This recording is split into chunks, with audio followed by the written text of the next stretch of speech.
Oh,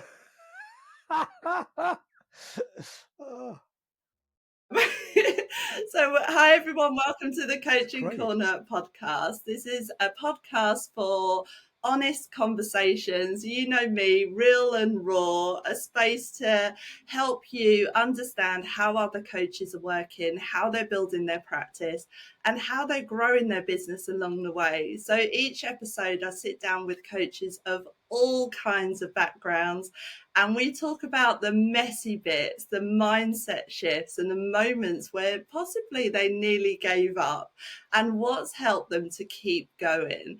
So, whether you're starting out or whether you've been in the coaching corner or the game a while, you'll find inspiration, insight, and some straight talking encouragement in here. So, I am so happy to welcome Andreas to the Coaching Corner podcast. Andreas is a match creator and he developed the Circus Question. So I know you're all intrigued. What is the Circus Question? So, Andreas, just tell us a bit more about you and what this Circus Question is all about. Hi, Sarah. Lovely to be on your podcast. The Circus Question is a compatibility tool. It's part of the Circology framework, which is my methodology for compatibility. So helping people connect, have meaningful connections in the dating world, in relationships, moving into HR, and in any field you want, really, even with your friends, to identify cracks in relationships. Some coaches are using that now, and you know, it's quite flexible, and I'm surprised how much has evolved in 15 years, really. Yeah, I love that. So I've never been on a dating app before. And I know, like, for those of us who have never even like seen a dating app, like, how is this different from any of your other dating apps that you might come across? Okay, well, the Circus Question, being a compatibility app, it's not a dating app per se. What it is your assistant, your tool to help you identify your ideal partner. But it's also a tool to avoid toxicity. You know, at the end of the day, we need help. On dating apps or in real life, today it's got really quite ridiculous, really. People are ghosting, people are gaslighting, people are, fake profiles. All these things are making people scared to date. So I created this tool 15 years ago when I became single myself. I was in my late 40s and I was looking for a serious relationship. And of course, dating sites had appeared. They weren't quite what they are today. They weren't monetizing quite the same way they are today. There weren't as many fake profiles, but there were enough. So much so that I had to kind of think laterally. I come from an architectural background, a creative. So my mind thinks, I can design something that will help me. And that's where it came about. I designed a question to unlock compatibility. And the Circus Question, and I will share it with you and your listeners and your viewers. I will share it with you because ultimately that's the only way to learn, is to actually take part. So, Sarah, Don't do this to I me, know we're Andrew. filming in the morning now. We're doing a real life demo you're now. you're terrified. My I know you're heart's pounding. terrified. The thought of dating. Good. When I was, I'll tell you what I was doing when I was coaching, but basically this was my opener on dating sites. This is what I used to say to people. I used to say because I was looking for people to connect with, but I was equally trying to be comfortable or help them feel comfortable in this guy introducing himself to them, but without the hi gorgeous or whatever tacky message might be. I like your photo. Obviously I'm messaging you because I like your photo. So I devised the question to say, hi, I appreciate something in your profile and I really want to know, and I'm curious to know the answer to this question because I've got my own answer and I want to share it with you and I'm interested to know yours. So this is the question. Sarah, I know you're not stressed, so you don't need to take a couple of deep breaths. But if you need to ground yourself, by all means do. I think I need to grab a strong you can drink. close your eyes. You can close your eyes or put a sheet of paper in front of your face to avoid the embarrassment. But anyway, Sarah, imagine you're at a Okay. circus. Imagine the lights, the sounds, the smells, the fun, the laughter, the thrills, and the suspense. Now close your eyes for a moment and imagine if you were one of the acts or performers, which act or performer would you be and why? When you're ready, you can share it with me.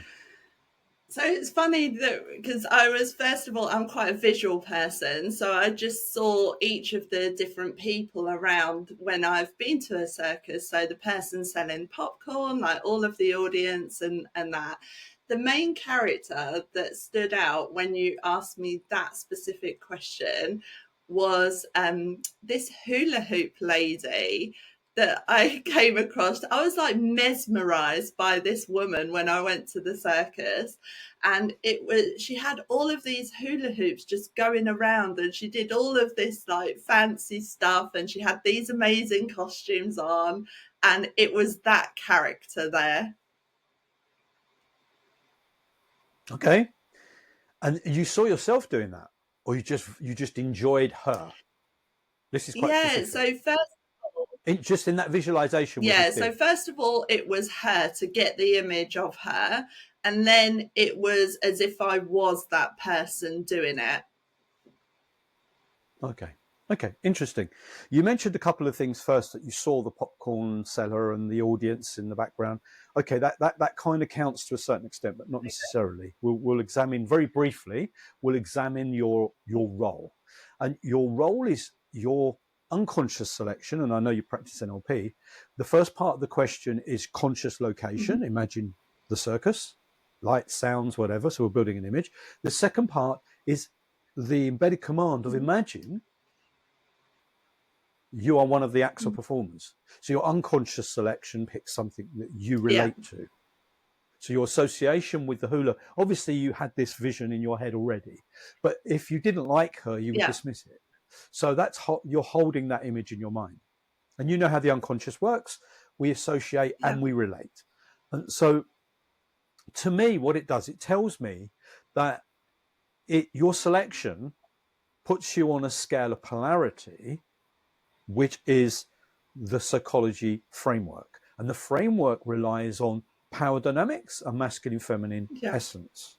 So I won't get too technical, because if you want to know a bit more about it, you can get the You app can read the or chat to book. me and I'll tell you all Andreas about it. has written So books as yeah, well. We'll read the talk book. about that later on. Yeah. So in terms of polarity, and I'll use my diagram because I can't share my screen. Where are you? Hula hoop. Right, you're 3.5. So we've got a number scale here. And it's back to front, obviously, because Yeah. it is. But basically, this is the psychology polarity spectrum diagram. And people at the top, lion tamer, the extreme, wants to lead a relationship, and people at the bottom, the lion being Yeah. the extreme, wants to be led. And this is we're not talking about abuse here. We're talking about consent. So consensually, the analogy works to select your role and then identify your partner within Okay. that framework. Okay. So if you were a lion tamer, your ideal partner would be Okay. lion, obviously, The because it completes the polarities. relationship. Now you're hula hoop. So if you're hula hoop, you're about 3. And all this zone here, this light blue or the blue area here, and the blue area at the top, these are the extremes where your ideal dynamic is direction and leadership here in a Okay. relationship, and support, intuition, the feminine energies at the bottom, the masculine at the top. So a traditional relationship would suit you because you liked direction from a Okay. partner. It doesn't mean that you don't direct as well, because the bottom doesn't mean Right. Okay. weakness. Okay, this is something I elaborate with in the book and whatever. But what it does is it identifies what you shouldn't date, and what you shouldn't date, because your choice is numbered. It's a number 3. We're looking for a perfect Okay. 10. Now, perfect 10 means ringmaster. I'm a ringmaster. It's Okay. a 7. So hello, you're perfect. Partner would be somebody who communicates with you quite a lot, shares the dynamic, gives you strength when you need it, but you're passive supportive. In fact, you're a little bit more than passive support, you're more active. But you're also allowed the autonomy to be yourself. If you were a lion, that autonomy wouldn't exist as much, because you would want the control from a partner, and you would be happy with that. Now, for the purposes of just the analogy, I mean, we're familiar with the program George and Mildred, if you remember that program, where the woman was the dominant partner, and the male partner was the not so much submissive but supportive partner. And she would say, George, do this, and George would say, yes, Mildred, and go and do it. Without George, Mildred was nothing. The Queen and Prince Philip, were a good example of this. She was the star, he was the support. Reluctantly, he was the support, but he grew into the role. In this case, we're looking for a partner, so we kind of need to shortcut things. So we're looking for identifying our ideal dynamic. Now, in the app, it describes your positive and negative traits. Your positive traits are when the relationship is healthy. That's what we're looking for. And the negative traits are when the relationship is negative or toxic. We don't want that. And you can probably identify with those negative traits because you'll see them in yourself. You don't want to see them. For example, lion tamers' negative traits are insecurity, trust issues, obviously, jealousy, which some people think is healthy, but it's definitely not if you're on the receiving end of it, and you're not, you know.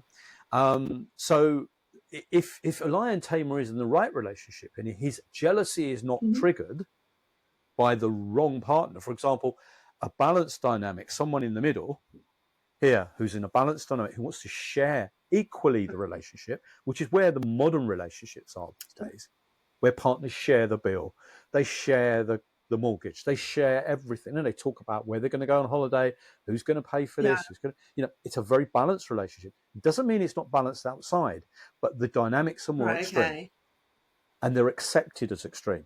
I often used to get clients say to me, I wish my partner would decide where he wants to take me.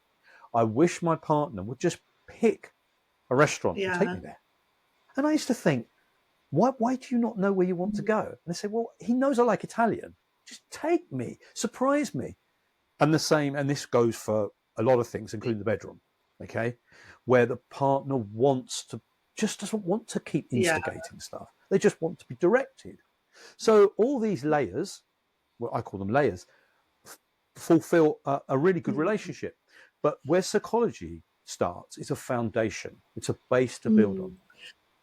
Now, if you avoid toxicity, that's a key, isn't it? Definitely. So in your case, being a 3, you want to avoid numbers that actually don't add up to a 10. In fact, you can, the zone 11, 12, 13 is just about okay.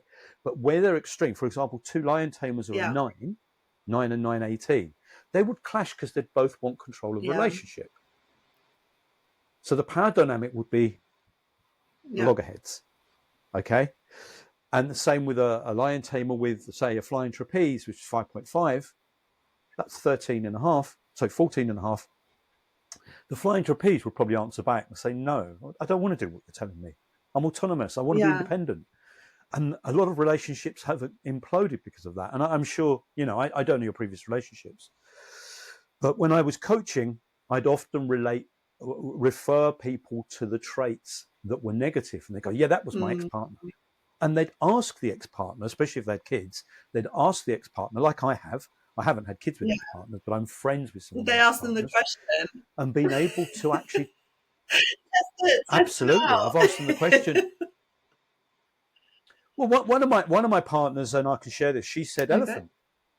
And she doesn't look anything like an elephant. She was a catwalk model, 6 foot tall, extremely not like an elephant, but stubborn, immovable, very intelligent. So all the traits of this elephant.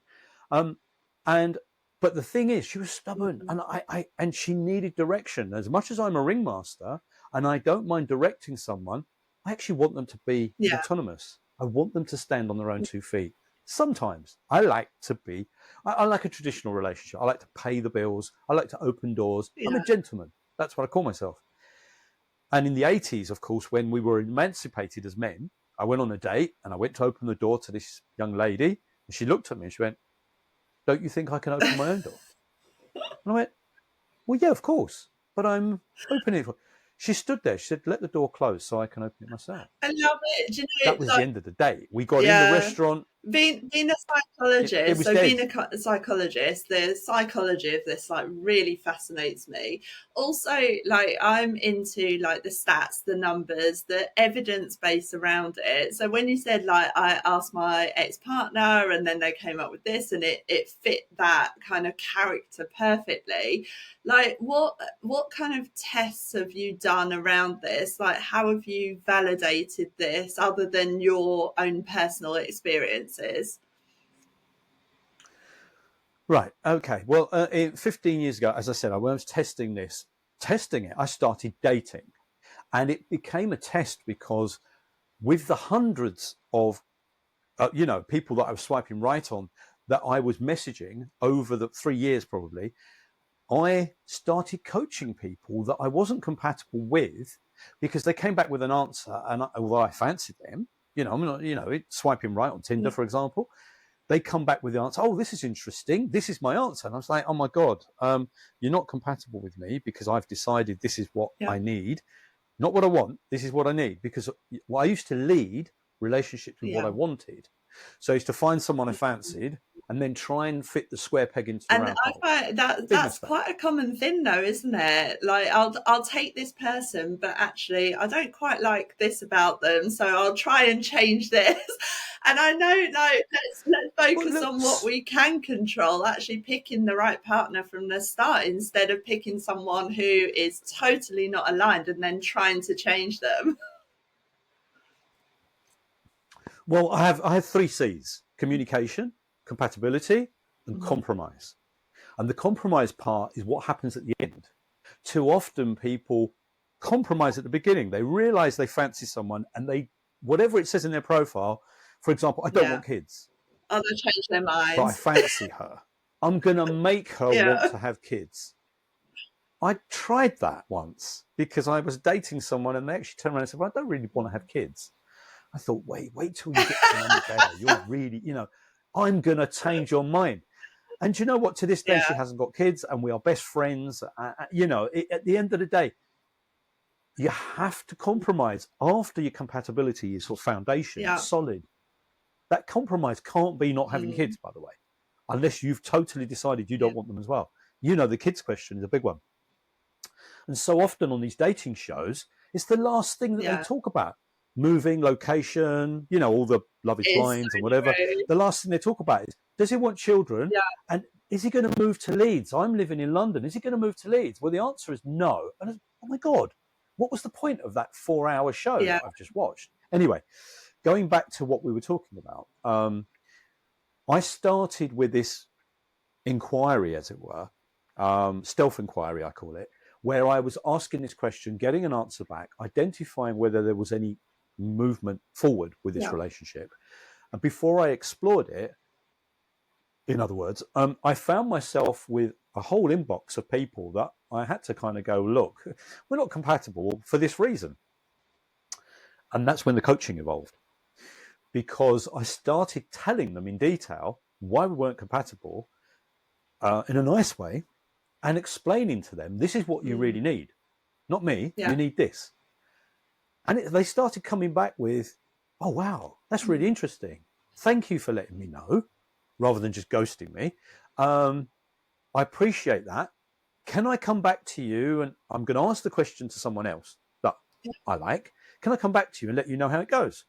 So I was hundreds and hundreds.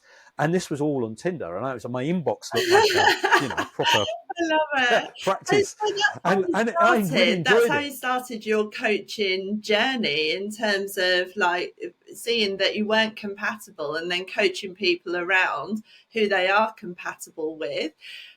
if I helping was, people. because when people get into coaching, some people don't necessarily know what it is that they want to specialize in terms of who is their ideal client, what kind of challenges that they want to help people with.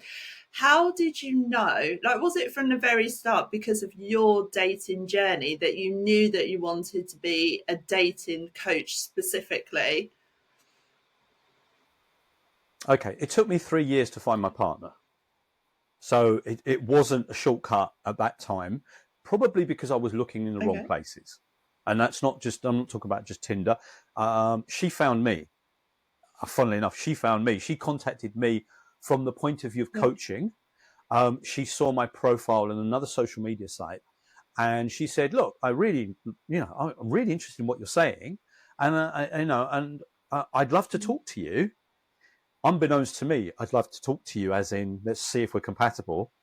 But she wanted to try the circus question, and she also was curious if we were compatible. Now, I'll tell you now, in age, we Okay. weren't. That's the reality. You were an age gap relationship. My immediate reaction was no. No. Yes, you're gorgeous, but no. You're too young. I was looking for 30 something, and I am late 40s. Someone who wanted children, because I didn't have any kids. So those were my specifics. Those were my needs. They weren't just Yeah. wants, they were needs. I wasn't going to date anyone. Previously, I might have dated someone and tried to make them want Yeah. what I wanted. I realized that wasn't going to work. So I decided this is what I needed. A very big difference, Yeah. wanting and needing. And this is something I self-taught myself with the coaching. Understanding our wants and our needs are totally different.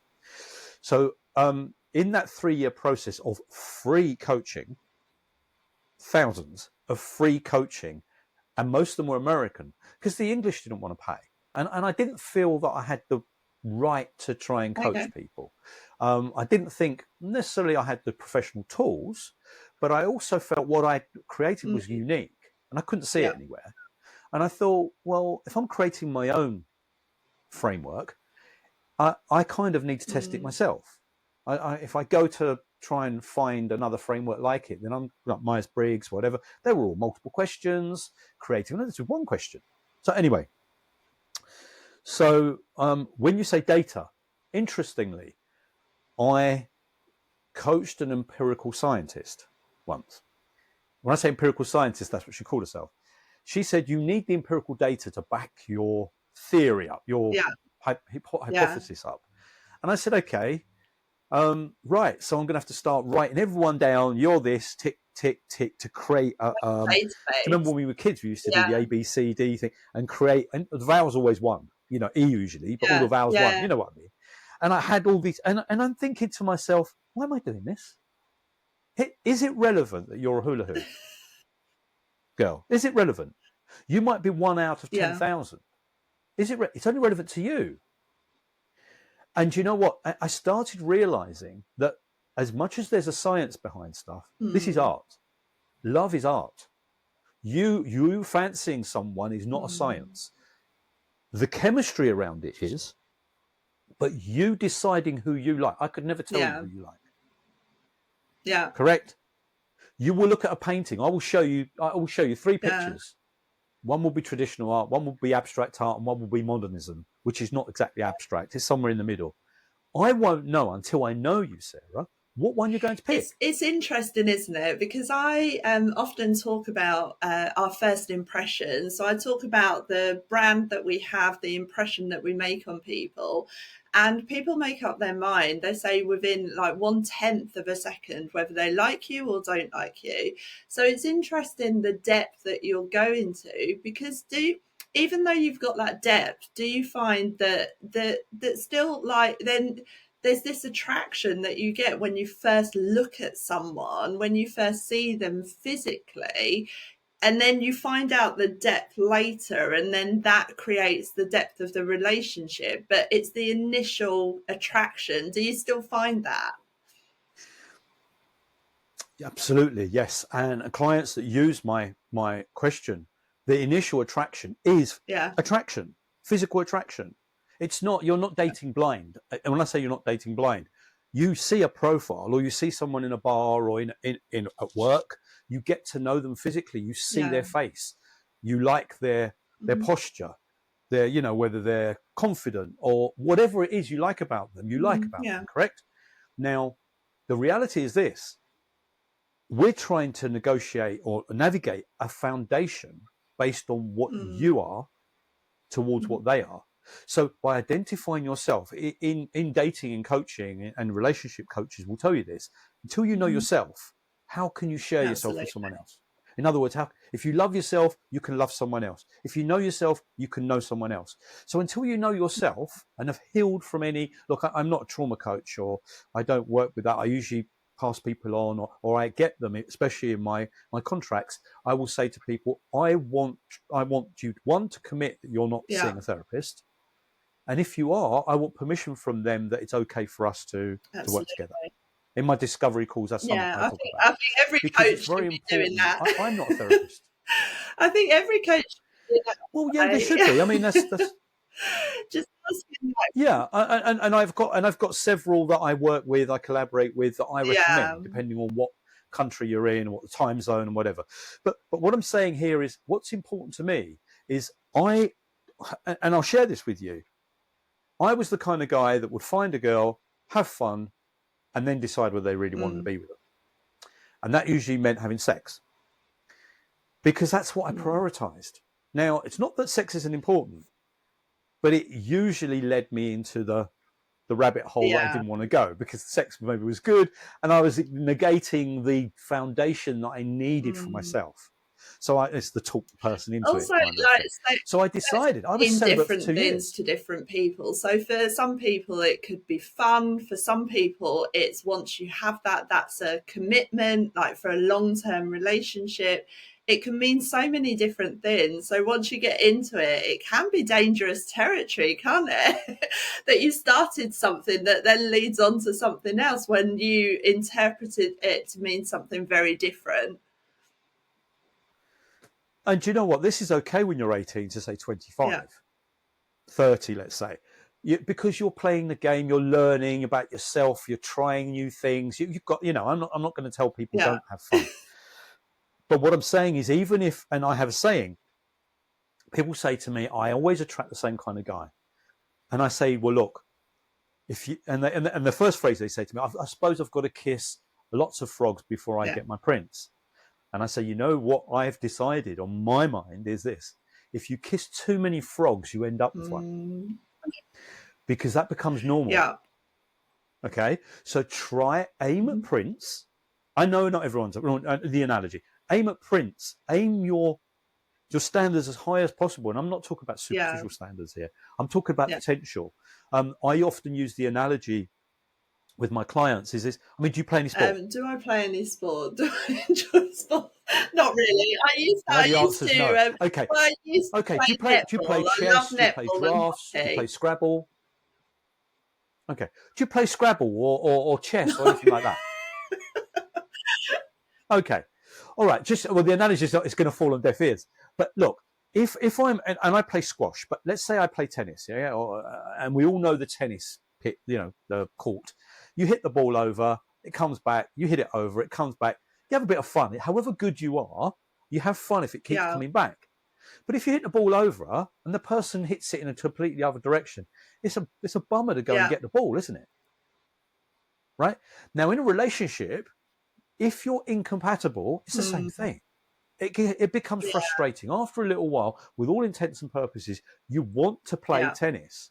But if you're not playing with the right kind of potential, and that's the key word here, then you're never going to get better, but you're also going to get frustrated and resentful.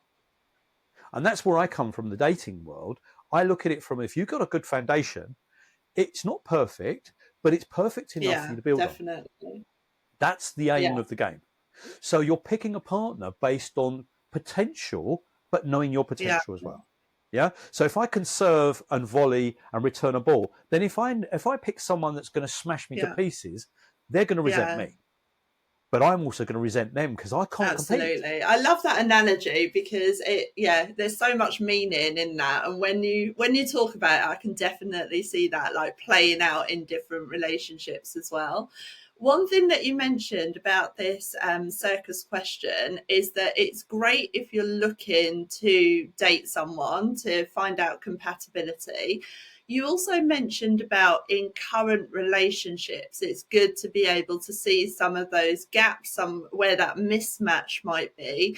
Can you just tell us a bit more about, like, if you were in a relationship now, how would you use that question? How would you use it to navigate your relationship and your differences as well? Okay, well, in my dating period of 15 years ago, I met a few, people were online and oh, I'm a dating coach. Oh, I'm a therapist. Oh, I'm a couples counselor, or I was, a couples therapist. I'm like, okay, interesting. And they do the question. They go, do you think I could use this in my practice? And I say, well, why not? Because look, when you're identifying incompatibility, you're looking at the cracks. Now, those cracks may not be huge. And if those cracks aren't huge, they're repairable. I use the analogy of filling Yeah, the cracks. Yeah. If you can fill them properly, they can't be seen. If they're huge, then you're never going to bring yeah, them together. Okay. So, but if someone's coming to a couples therapist, they're coming because they think they can fix the yeah. relationship. Now, and this is how two people have used them in their practice, they fired the question like I did to you, to the couple at the Mm-hmm. same time. They've both answered at the same time, and it's become apparent, for whatever reason, one or the other, by their choices, where their Mm. differences are. Now, if it's irreparable, it's going to be irreparable whether the question Mm. works or not. But it highlights the difference. For example, if one of the partners is lion, the man is lion, and that's very much the Rambo commando kind of guy that can't associate himself with femininity. He's like the macho man, drives the big trucks kind of Mm. attitude, and plays sports. And the wife at home, she does the cooking, she looks after the kids. I don't want any Mm. part of that kind of relationship, which works for some Mm. women. We're talking Yeah. traditional relationship here. But if he's with a woman who's a standalone CEO of a company and she's in her masculine Mm. herself, and she conflicts, the only way they're going to navigate this relationship, even though they actually really love each Mm. other, that word love, is to actually identify the cracks and see how you can navigate the issues. For example, allow him to be in his Mm. masculine, allow him to have some control. I'll get back to something in a minute about that. And because often couples go to therapists Mm-hmm. about sex, and I had a couple once come to me about this issue. The wife said to me, "Look, I want him to dominate." It was funny enough, it's after 50 Shades. Um, yeah, 50. Yeah, I exactly. love And she those said, "I want him books. to dominate more." And I said to her, "Okay, what do you want from him? Do you want Christian Grey? Do you want him to beat you up? I wanted to see what she." And she said, "No, yeah, actually, I do. Well, Do you not know? beat me Do up, you but know take what? I bet control." there's so many women out there that didn't know that they wanted this until 50 Shades came out. Well, yeah, it's the light bulb, it's the epiphany, isn't it? So I said to her, "Look, there's two. Being a quite dominant alpha male, okay? I saw it like this. I said, look, two things. You're quite dominant yourself. You're quite, as a persona, she was quite Mm. intimidating. You need to learn to not be so intimidating in the bedroom. Just learn, relax into your Mm-hmm. feminine side. But what you need to do is allow him to dominate you. If you want him to dominate, don't tell him Yeah. to do this because he doesn't want to do it. Because she was saying, can you spank me? I'll give you an example. Can I spank me? And he'd say, no, I'm not going to hurt you. And she'd say, just, because spanking Yeah. isn't hurting Yeah. necessarily. Okay. Christian Yeah. Grey style. Grab me by the throat, pin me to the wall, take me. And he's saying, no. But, a man who isn't used to that or doesn't really Yeah. feel it won't do it unless he's encouraged that it's his Right. idea. Okay. It's his Yeah. idea to do it. Okay. So discuss it in a roundabout way where you're encouraging him to be in his Mm. masculine, even though it's a little bit uncomfortable. If you want she gave him the Mm. ultimatum.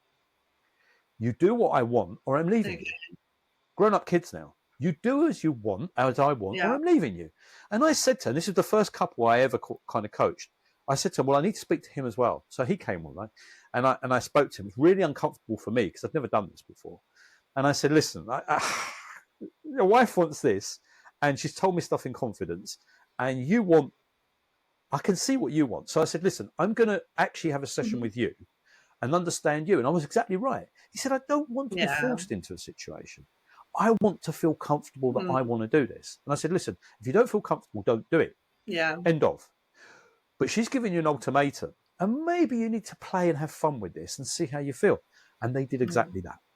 She allowed him to dominate her by feeling a little bit more submissive and just shutting up, literally shutting up. And I said, blindfold her, take control, create a scene, have fun, don't hurt her. No, don't hurt her, you know what I mean. Because he said, she's the mother of my children. I can't beat her up. And I said, listen, I understand.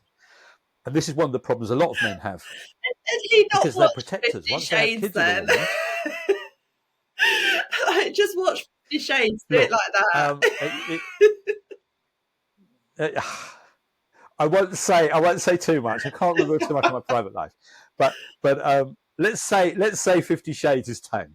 Okay, there are scenes in 50 Shades that seriously are, I mean, come on, he stalks her. That's not what you do. The rules of engagement of BDSM is not stalking someone. That's breaking the rules. You can engage with someone, but you don't stalk them. You don't go to their workplace and try and that some of that stuff is hairy fairy. Anyway, because consent is the key with BDSM. Okay, so consent, but allowing someone to do something to you, they then take over. They have to be allowed to take over. So where we go with couples, with regard to couples here, is show people the cracks. Show people, because if you're already going to couples therapy, there are cracks. But like you said, it's like the cracks aren't that big that they don't want to like heal them, because they're willing to go to the therapy to like explore whether they can continue the relationship.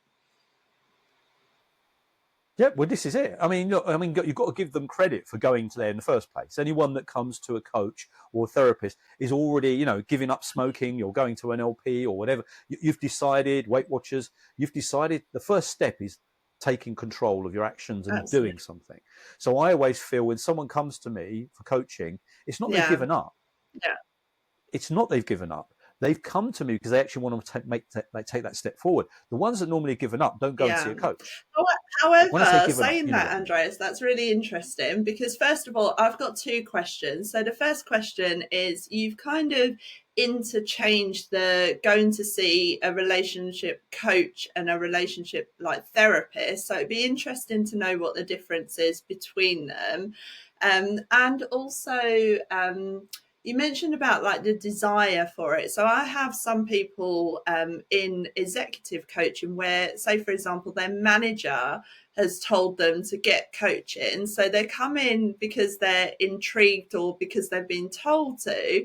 And I can imagine that being the same in a relationship as well. Well, my wife or my husband or my partner says that I need to come and see a relationship coach. And they're not necessarily coming there willingly, like of their own free will, if you like. So how does that work? Well, this is really interesting, this point that you made, because I've often thought about where are we now in society where we rely on coaches so much? And the reality is this: in the traditional world of hundreds of thousands of years, let's go back a few hundred years, in the village, you had a support structure around you, and your coach was your auntie, your friend, the mayor of the village. I mean, where I come from, I'm Greek Cypriot. The mayor of the village was the go-to person, and if she was a woman, she often was the doula, which is the birth mother, the birth helper as well, whatever you call it. It's gone out of my head now. But basically in the village there wasn't a hospital nearby. They were having natural births at home, so she would be, the person that came along and helped. But she was also the person you spoke to if you had any issues in your relationship, because she knew both of you. Now, coaching's taken that place of someone you can trust to help you. Okay. Now, you mentioned therapy and relationship coaching. to me, relationship coaching is going forward. Yeah. Yeah. Dealing with anxiety, from something that you're looking at in the future and thinking, oh my God, how am I going to deal with this relationship, that relationship? Whereas therapy is dealing with the depression, let's call it that, of having trauma from a past relationship. Because to me, you need therapy if you've had a problem. So the That's reason how why I I see it. asked is because my dad actually is a trained counsellor, and he worked for Relate. So that was like marriage guidance therapy. Okay. So that was more therapeutic. So looking at any trauma that had happened in the past and helping them heal from that, so that they could like heal their relationship, their current relationship at the same time. So that's interesting. Do some people get kind of confused in terms of, like, when they come to you, are they quite clear as to how you'll help them with coaching, rather than it not being the therapy looking back at trauma and things like that? Yeah, when someone comes to me and they say, I can identify immediately that they've got past trauma. Excuse me. And I say to them, listen, with all due respect, I don't know if you've healed with this. Most people have had experiences. That's the product of where we are now, is the experiences we had before. But if they feel that those experiences have happened to them rather than for them, which is important, if it happens to you, you're blaming all the time. You're the victim. If it happens for you, you've learnt the lesson and you're moving forward. I can move forward with people. Blaming and victim shaming and whatever else, and he was like this. I haven't got the toolkit. That's not me. And that's So I such will I refer them love to how someone you else. simplify things into like one simple question, like the circus question, but also like, do you feel like that happened to you or for you? That's a really important question to understand where someone is in their journey. Are they still almost like in that relationship, even though they're not physically in it, they're still mentally in it? Or have they moved past that? Because it makes me think about people. I know a lot of people come to you after having like a narcissistic ex partner, and then they'll come to you like wanting to find something different. And I find that sometimes if you haven't healed from things, then you attract the same things in a way. Have you worked with people who have been in narcissistic relationships and managed to find love after that, like lasting love that they're more compatible with? Of course, that's the answer. Of course, and because of the psychology polarity spectrum, which, as I said to you, we're all on a spectrum. Where we lie on that spectrum identifies what we need, not just what we want. And what I demonstrate to people is, if you are somewhere in the middle, and you're seeking a balanced relationship where you're sharing, decisions, you're being able to be your independent self, your autonomous self, especially women. Listen, I only coach women now. 15 years ago, I was coaching men as well, not from the dating sites, but because they were friends of the women women were saying, I've got this friend, he's a guy, and he needs help. And, the male ego gets in the way. That's the best way to describe it. The question fell on deaf ears. Yeah, so what? If you look at astrology, for example, in synastry, the matching of the stars and compatibility, the majority of people that believe in that are women. Partly because they understand, not necessarily they understand the spiritual side of it, but they accept that there's something more to it. And that's not necessarily a science, is it? Again, is that an art? Is it a science? We don't know. The Indians believe it's a complete lifestyle. Indian matchmakers, even when you're matched, go to and get Vedic astrology done. And if those matches do not work, they literally say, listen, you're not compatible. You're going to have to break up, even though they've just met. So if we apply this science art to life in general, and I was saying to you earlier about HR, I've got a couple of people that are testing this in HR now, and I know you coach in HR, or you coach companies. They're testing it to see if people are compatible for the job roles they're applying. That's interesting. But they're also checking to see if they're by knowing the people within the framework. For example, if you're hiring internally, okay, which a lot of companies do, and people are stepping up normally, they're asking the question and seeing if they're compatible for that role. Are they going to be leaders? Are they strong enough characters for this? Now, of course, you can use Myers-Briggs, you can use the Big Five, you can use all the different tests that there are out there. But a lot of them are questionnaires that kind of 20, 30, 40, 100 questions. One question is quite easy. And it quickly identifies where they are. And as a filtering system, especially on dating sites, you haven't got time to sit there and ask 40 questions to someone to identify whether they're compatible with you, especially if you're kind of not sure. You've got 3 guys in front of you and you're thinking A, B, or C. Which one do I go out on a date with? Because I like all 3 of them. The question immediately identifies, you know, what level they're at. If they're all exactly perfect for you, let's say in your case, you said ringmaster, they said ringmaster, then you've got 3 potentials there, and you date potential, don't you? That's what we date. We like a look of someone, but we date potential. Everything else falls into place afterwards. It's whether so they're, interesting. I don't know, kind to the It's just service so staff interesting how one question can seem so kind of like how could you find your ideal partner from one question? But when you're talking about it, there's just so much depth to it. And it just makes me think if it can be used for like selecting people, if it can be used for partners, can it be used for like friendships as well? Yeah, of course. Well, look, I have friends, and the thing is, when you identify with the same traits, often you will know each other very well. In other words, if you meet another hula hoop dancer, I'm going to say that, you have similar traits, so you will identify and share values. You will share a lot of things in common. You might not like the same music, but you will definitely, your character, positive and negative traits. You know, I mean, you're quite guarded. Part of the hula hoop, you're within that hoop. Your safe space is on stage doing your thing. You know, you can look at it in the app. But basically, people that are larger than life, the lion tamer, for example, is flamboyant, charismatic, struts around, I own the stage. They are going to be, I'm not going to say like Tony Robbins style character, but they're going to be larger than life. I own this. I don't know if Tony Robbins is a lion tamer, by the way, but you get that. And if you are a lion tamer and you meet another lion tamer as a friend, you'll understand each other very well. But in a relationship, you will fight for control. And the chances are, even in a friendship, you will fight for control and adoration. The chief adoration character is the clown, by the way. The clown wears a mask. So they'll wear that smile or happiness to get love. They'll give love to get love, and they'll want love back. Now, that's not a bad thing. None of the choices are bad. They're perfect for the person that chooses them.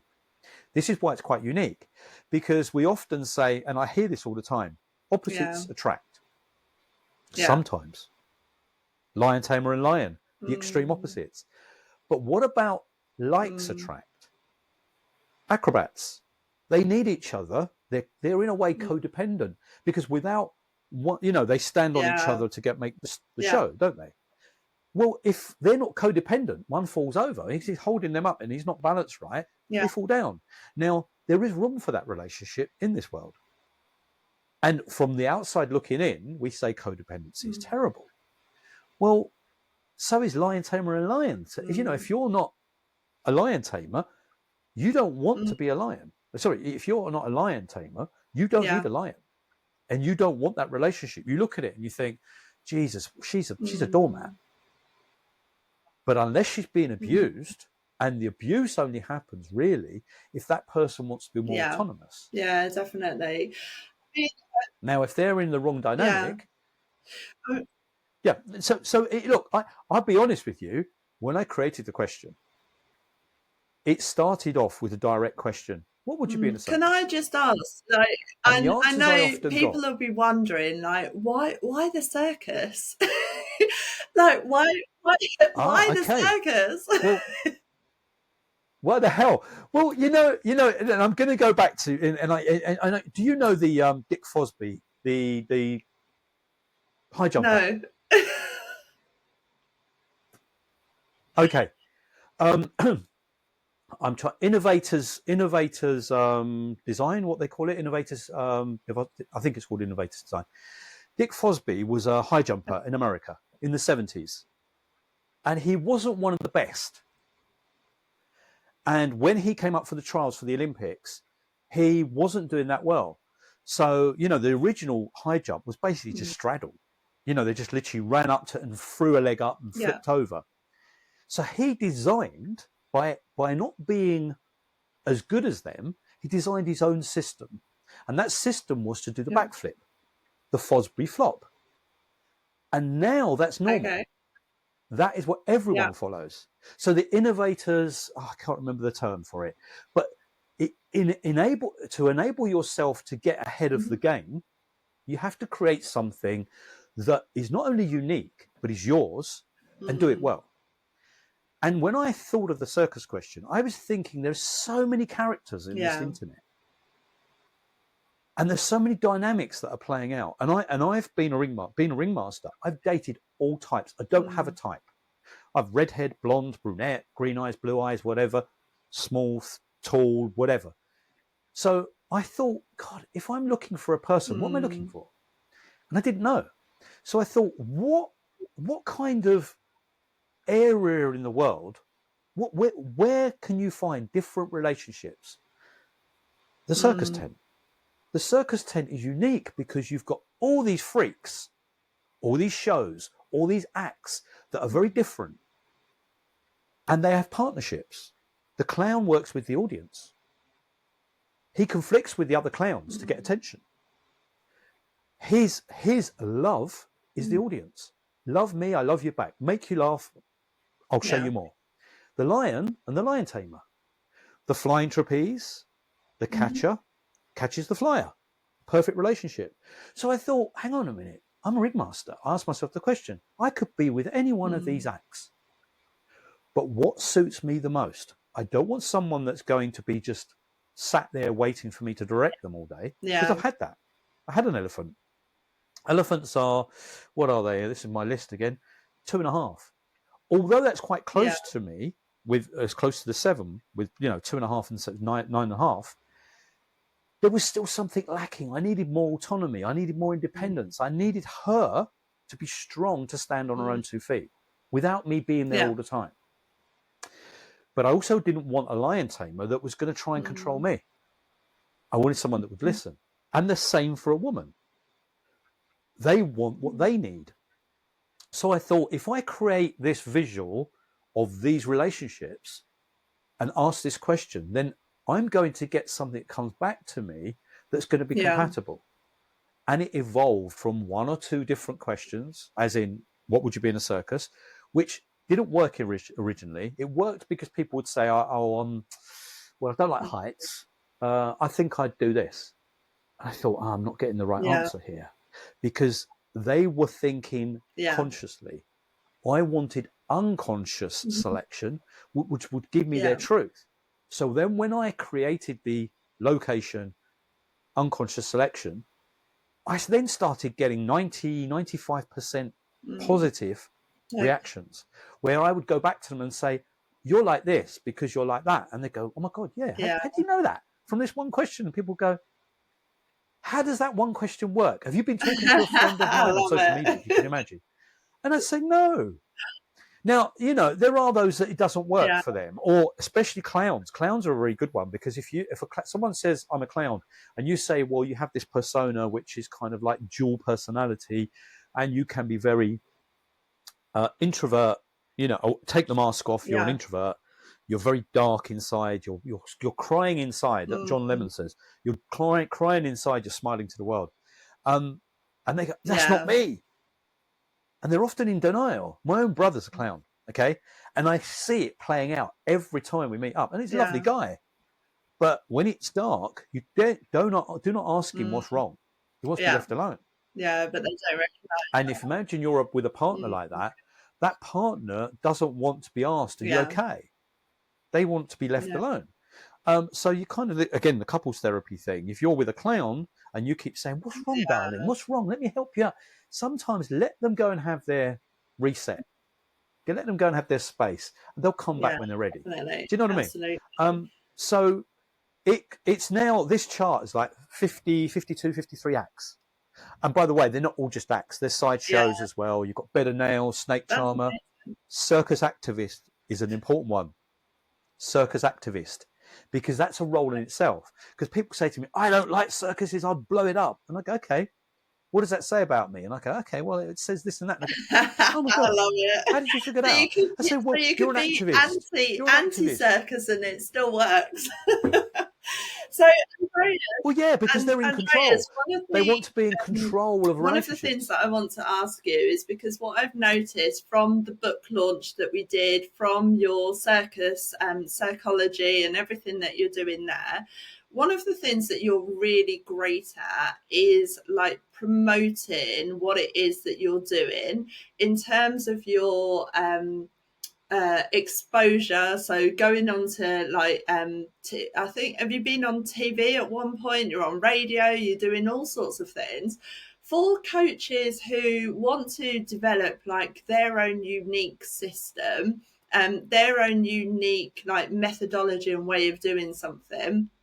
How would you recommend that they go about like getting exposure, like getting onto podcast media, all of the things that you do when you've got something that you want to share?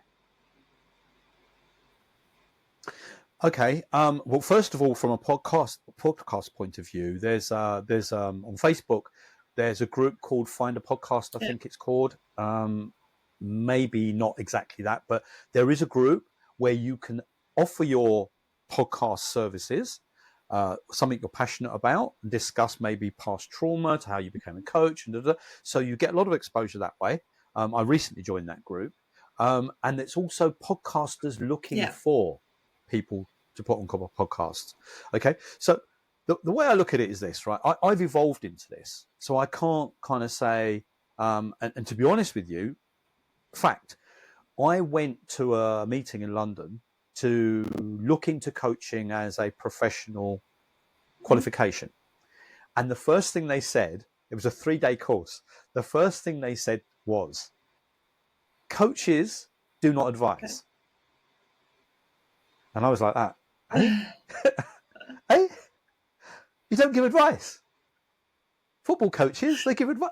I don't give it. No, you ask questions to unlock what the person already knows. So you're helping them find out what they already know. I get that. Circus question. It helps them identify what they already know. But this is my experience. I've mentored more people than I've coached. So technically I mentor people, but the term mentor always kind of grits with people because Americans don't really understand mentoring. They prefer coaching. So coaching in America tends to be a little bit more fluid in respect of, you're going to still advise me. Yeah. Okay. I find it very difficult to coach someone, just ask them questions, I hope they can figure it out themselves, because to me that's long-winded. I like to use my experience to help them. If I can't help them, then I'll move them on. Now, using the analogy of what I said about Dick Fosby and myself, if you feel you've got something that's quite unique and is going to help people, then by all means research it, test it out. If you've got the tools, which I've evolved over time, to help people using analogies and understanding dynamics the way I have. I mean, I specialize in dynamics. I haven't gone into therapy because from my point of view, that's left for those that have done it and really know what they're doing. So I kind of look at how I can help people moving forward. So I'll help you become a better tennis player and hopefully reach your potential. And I do have this thing where I say to people, if you are, what percentage do you feel you're applying to the relationship that you are going into? And if I asked you that question, what percentage of you are you giving? And often people will say, well, 70, 80%. And I say, well, that's where you're going to fail. Because as an athlete, if you're not giving 100%, you're never going to get better. Imagine giving 70% of the effort. Yeah. So If you give 100% of yourself, you're going to improve. Your potential is going to grow. But that will only happen when you're with the ideal person. So with coaching, I feel if you go all in, you really understand what part of coaching you want to do, Definitely. what part you want to learn or study, or if you're going to be a therapist, be a therapist. If you're going to be a lifestyle type coach where you're helping people move forward, move on from limiting beliefs, etc., then do that. Tony Robbins is a great example. He's not a qualified coach, whatever, yet he's helped millions of people around the world. Because life is about learning, isn't it? I mean, I currently I offer my Circology framework as a certification. It's something I've just started doing. I'm building the certification to help coaches, relationship coaches, dating coaches, and matchmakers specifically use my methodology and framework within their practice to help them help their clients. Because at the end of it, it's a results business. Definitely. That's what we And want. I love If you're a your dating coach, journey if you're a that you've relationship been coach, on with that, because I know that you started off in a place with that, and it's developed along the way into then looking at like actually creating a whole system to be able to help other coaches, other relationship coaches. So just tell us a bit more as we're like coming to the end of this podcast. Just tell us a bit more about how people can contact you and what people can contact you for as well. So if they're looking to date someone, if they're looking to like start a coaching business that's relationship coaching, or they're already doing that, how can they contact you, and where do they find out more about this circus question? Okay. Well, I've got a new website, updated website. It's called circology.life. Circology, CIRCOLOGY.life. On there's loads of contact details, but you can find me on Facebook, Andreas MatchCreator.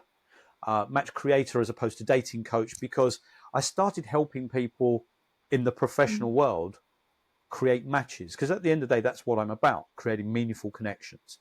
So the dating coach thing from matchmaker's point of view was, well, I kind of don't need a dating coach services. And I'm going, okay, how can I help you? I'm a match creator. Okay. So I'm on LinkedIn again, Andreas Match Creator. And I said, through the website, you can find my email address, but you can also find the link to the app. There's two apps. One is a professional app, which is the Circology Pro, and the other one's Circology. The Circus Question Pro, which is C Pro, and the other one is the Circus Question, which is the direct to consumer, which is what a lot of people would be using on dating sites and etc. And that's the-circus-question.passion.io. We're not in the stores yet, so we're not on as an app. It's a web browser link, so you can get through to that. And of course, you can contact me by email. And we're beta testing at the moment. We've been beta testing for a while, to be honest with you. I'm trying to be as thorough as possible because things are evolving. I know it sounds crazy, but with apps and things like that, there's always glitches, and there's always things where you actually, there's 52 different choices.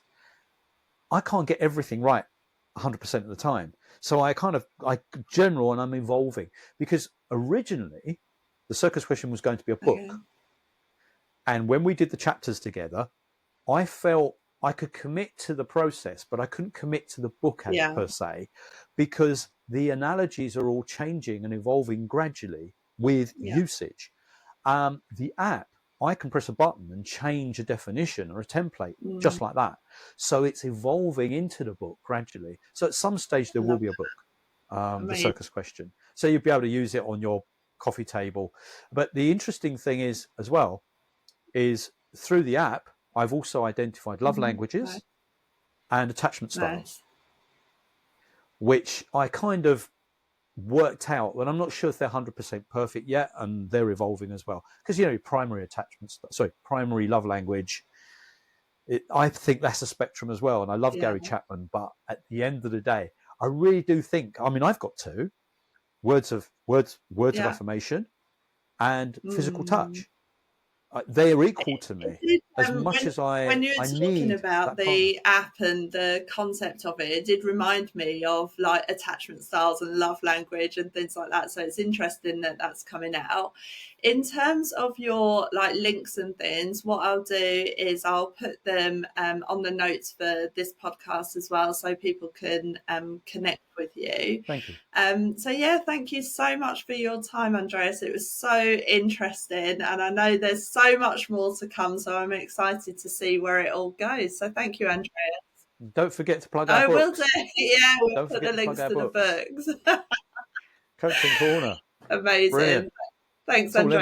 Andreas. All Lovely. Thank you, right, Sarah. there we go. It should have stopped now. Has it stopped for you? Amazing. Okay, I think I might have to cut it down into bits.